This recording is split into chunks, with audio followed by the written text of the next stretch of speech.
नमस्कार सर्वांना. चला तर आज आपण पाहणार आहोत जनरल नॉलेज प्रश्न उत्तरे TCS व IBPS पॅटर्ननुसार. प्रश्नसंच क्रमांक 14. या अगोदर आपण प्रश्नसंच 13 पाहिलेले आहेत. चला तर सुरुवात करूया. पहिला क्वेश्चन, राजर्षी शाहू महाराजांच्या हाती कोल्हापूर संस्थानची सूत्रे केव्हा आली?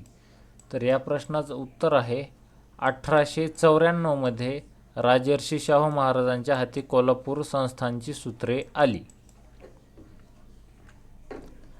प्रश्न क्रमांक 2, महात्मा फुलेंनी सत्यशोधक समाजाची स्थापना कोठे केली? तर याचं उत्तर आहे पुणे. पुणे येथे महात्मा फुलेंनी सत्यशोधक समाजाची स्थापना केली. प्रश्न क्रमांक 3, स्त्री शिक्षणासाठी सर्वाधिक योगदान खालीलपैकी कोणी दिले? तर त्याचं उत्तर आहे महर्षी धोंडो केशव कर्वे. महर्षी धोंडो केशव कर्वे यांनी स्त्री शिक्षणासाठी सर्वाधिक योगदान दिले. प्रश्न क्रमांक 4, काळाराम मंदिर सत्याग्रह कोठे झाला? तर याचं उत्तर आहे नाशिक. नाशिक या ठिकाणी काळाराम मंदिर सत्याग्रह झाला. प्रश्न क्रमांक 5, महात्मा फुले यांना भारतातील आद्य समाज सुधारक का म्हणतात? तर याचं उत्तर आहे त्यांनी स्त्रियांसाठी 1851 मध्ये पहिली शाळा सुरू केली. त्यांनी बालहत्या प्रतिबंधक गृह सुरू केले. आणि तिसरं कारण आहे त्यांनी विधवा पुनर्विवाह घडवून आणले.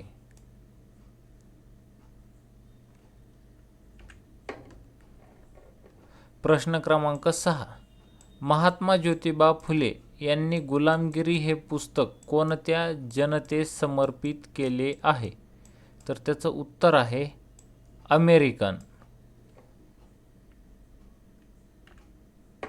प्रश्न क्रमांक 7, महाराष्ट्राचे मार्टिन ल्यूथर खालीलपैकी कुणाला म्हणतात? तर त्याचं उत्तर आहे महात्मा फुले. प्रश्न क्रमांक 8, मृत्यूनंतर करावयाच्या धार्मिक विधींना कोणत्या समाजसुधारकाने विरोध केला होता? तर त्याचं उत्तर आहे गोपाळ गणेश आगरकर. प्रश्न क्रमांक 9, वेदोक्त प्रकरण कोणत्या साली घडले? तर त्याचं उत्तर आहे 1901 साली वेदोक्त प्रकरण घडले होते. प्रश्न क्रमांक 10, प्रार्थना समाजाच्या स्थापनेस सहाय्य करणाऱ्यांमध्ये खालीलपैकी कोणाचा समावेश करता येणार नाही? तर त्याचं उत्तर आहे महात्मा फुले. प्रश्न क्रमांक 11, नाशिक काळाराम मंदिर प्रवेशासाठी सत्याग्रह कधी झाला? तर त्याचं उत्तर आहे 2 मार्च 1930 रोजी. प्रश्न क्रमांक 12, सर्वसाक्षी जगतपती त्यास नकोच मध्यस्थी हे कोणत्या सामाजिक संघटनाचे ब्रीदवाक्य होते? तर त्याचं उत्तर आहे सत्यशोधक समाज. प्रश्न क्रमांक 13, डॉक्टर आंबेडकरांच्या मते राष्ट्र ऐक्याच्या वाटेमधील पहिला अडथळा कोणता? त्याचं उत्तर आहे जातीयता. प्रश्न क्रमांक 14, महर्षी कर्वेंना भारतरत्न खालीलपैकी कोणत्या कार्याबद्दल दिले गेले? तर त्याचं उत्तर आहे महिला शिक्षण. प्रश्न क्रमांक 15, गोपाळ गणेश आगरकर यांच्याबाबत योग्य विधाने कोणती? तर खालील विधाने आहेत इष्ट असेल ते बोलेन व साध्य असेल ते करीन, हे एक वाक्य आहे. दुसरं वाक्य आहे त्यांच्यावर हर्बर्ट स्पेन्सर व मिल यांच्या विचारांचा पगडा होता, हे दुसरं वाक्य आहे. तिसरं वाक्य त्यांनी सामाजिक सुधारणेसाठी प्रयत्न केले, हे तिसरं वाक्य झालं. आणि चौथं वाक्य आहे, मराठी वृत्तपत्र सृष्टीत त्यांचे स्थान खूप वरचे आहे. प्रश्न क्रमांक 16. डॉक्टर बी आर आंबेडकरांनी कोणत्या साली मूकनायक सुरू केले? तर त्याचं उत्तर आहे 1920 मध्ये. प्रश्न क्रमांक 17. गोपाळ गणेश आगरकरांनी सुधारक केव्हा सुरू केले? तर त्याचं उत्तर आहे 1888 या साली. प्रश्न क्रमांक 18. ईश्वरासाठी निर्मिक हा शब्द कोणी वापरला? तर त्याचं उत्तर आहे महात्मा फुले. प्रश्न क्रमांक 19. सत्यशोधक समाज ही कोणत्या प्रकारची क्रांती आहे? तर त्याचं उत्तर आहे सामाजिक. प्रश्न क्रमांक 20. व्हाईसरॉयच्या मंत्रिमंडळात डॉक्टर आंबेडकरांनी कोणते पद भूषविले होते? तर त्याचं उत्तर आहे मजूर मंत्री. प्रश्न क्रमांक 21. गोपाळ गणेश आगरकरांचे पहिले पुस्तक कोणते? तर त्याचं उत्तर आहे स्वराज्याच्या दिशेने वाटचाल. प्रश्न क्रमांक 22. शिवाजी महाराजांच्या पोवाडा खालीलपैकी कोणी लिहिला? तर त्याचं उत्तर आहे महात्मा फुले. प्रश्न क्रमांक 23. शेरवली येथे कोणत्या समाजसुधारकाचा जन्म झाला होता? तर त्याचं उत्तर आहे महर्षी कर्वे. प्रश्न क्रमांक 24. कनिष्ठ वर्गाच्या शिक्षणासाठी हंटर आयोगापुढे कुणी साक्ष दिली? तर त्याचं उत्तर आहे महात्मा ज्योतिबा फुले. प्रश्न क्रमांक 25. शेतकऱ्याचा आसूड पुस्तक कोणी लिहिले? तर त्याचं उत्तर आहे महात्मा फुले. प्रश्न क्रमांक 26. महात्मा फुले यांचे मूळ घराणे कोणत्या गावचे होते? तर त्याचं उत्तर आहे कडगुण.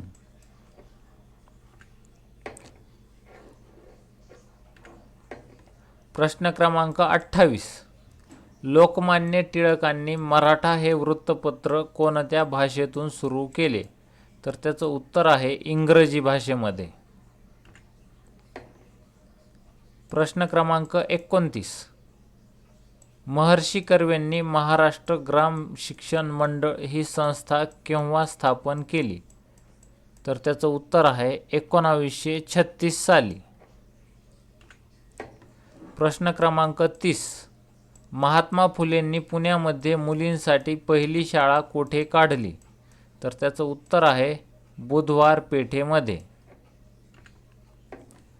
प्रश्न क्रमांक 31. आपल्या मृत्यूनंतर प्रेतदहनासाठी पुरचुंडीत 20 रुपये बांधून ठेवणारा समाजसुधारक कोण? तर त्याचं उत्तर आहे गोपाळ गणेश आगरकर. प्रश्न क्रमांक 32. समता संघाची स्थापना महर्षी कर्वेंनी कोणत्या वर्षी केली? तर त्याचं उत्तर आहे 1944 या साली. प्रश्न क्रमांक 33. महर्षी धोंडो केशव कर्वे यांनी विधवा विवाहोत्तेजक मंडळी ही संस्था केव्हा स्थापन केली? तर याचं उत्तर आहे 1893 मध्ये. प्रश्न क्रमांक 34. इसवी सन 1911 मध्ये शाहू महाराजांच्या प्रेरणेने कोल्हापुरात डॅश डॅशची पुनर्स्थापना झाली? तर याचं उत्तर आहे सत्यशोधक समाज. प्रश्न क्रमांक 35. कोणत्या वर्षी महात्मा फुले यांना महात्मा ही पदवी देण्यात आली? तर त्याचं उत्तर आहे 11 मे 1818 या रोजी. प्रश्न क्रमांक 36. गोपाळ गणेश आगरकर यांना कोणत्या आजाराचा त्रास होता? तर याचं उत्तर आहे दमा. प्रश्न क्रमांक 38. मराठी सत्तेचा उत्कर्ष या ग्रंथाचे कर्ते कोण आहेत? तर त्याचं उत्तर आहे म. गो. रानडे. प्रश्न क्रमांक 39. स्त्री पुरुष तुलना हा ग्रंथ कोणी लिहिला? तर त्याचं उत्तर आहे ताराबाई शिंदे यांनी. प्रश्न क्रमांक 40. हाडाचे शिक्षक, विद्वान, प्राध्यापक व कर्तव्यदक्ष प्राचार्य असे उद्गार कोणत्या समाजसुधारकाबद्दल काढले जातात? तर त्याचं उत्तर आहे गोपाळ गणेश आगरकर. प्रश्न क्रमांक 41. इंग्रज राज्य उलथून टाकण्याच्या हेतूने महात्मा फुलेंनी अस्पृश्य समाजातील कोणत्या व्यक्तीकडून दांडपट्टा, नेमबाजीचे शिक्षण घेतले? तर त्याचं उत्तर आहे लहुजी उस्ताद साळवी. प्रश्न क्रमांक 42. महर्षी धोंडो केशव कर्वे यांना भारत सरकारचा भारतरत्न हा सर्वोच्च बहुमान कोणत्या वर्षी देण्यात आला? तर त्याचं उत्तर आहे 1958 या साली. प्रश्न क्रमांक 43. महात्मा फुले यांनी उच्चवर्णीयात रूढ असलेल्या कोणत्या दृष्ट चालीविरुद्ध चळवळ उभारली? तर याचं उत्तर आहे केशवपण. प्रश्न क्रमांक 44. महात्मा फुले यांच्या आईचे नाव काय होते? तर त्याचं उत्तर आहे चिमणाबाई. प्रश्न क्रमांक 45. शाहू महाराजांपूर्वी कोल्हापूर संस्थानाचे राजे कोण होते? तर त्याचं उत्तर आहे चौथे शिवाजी महाराज. प्रश्न क्रमांक 46. महात्मा फुले यांनी ईश्वरास कोणत्या नावाने संबोधले आहे? तर त्याचं उत्तर आहे निर्मिक. प्रश्न क्रमांक 47. निष्काम कर्ममठ या संस्थेची स्थापना महर्षी कर्वेंनी केव्हा केली? तर त्याचं उत्तर आहे 1910 मध्ये. प्रश्न क्रमांक 48. राजर्षी शाहू महाराजांचा 26 जून हा जन्मदिवस म्हणून साजरा करण्यात येतो. तर काय म्हणून येतो? तर त्याचं उत्तर आहे सामाजिक न्याय दिन म्हणून.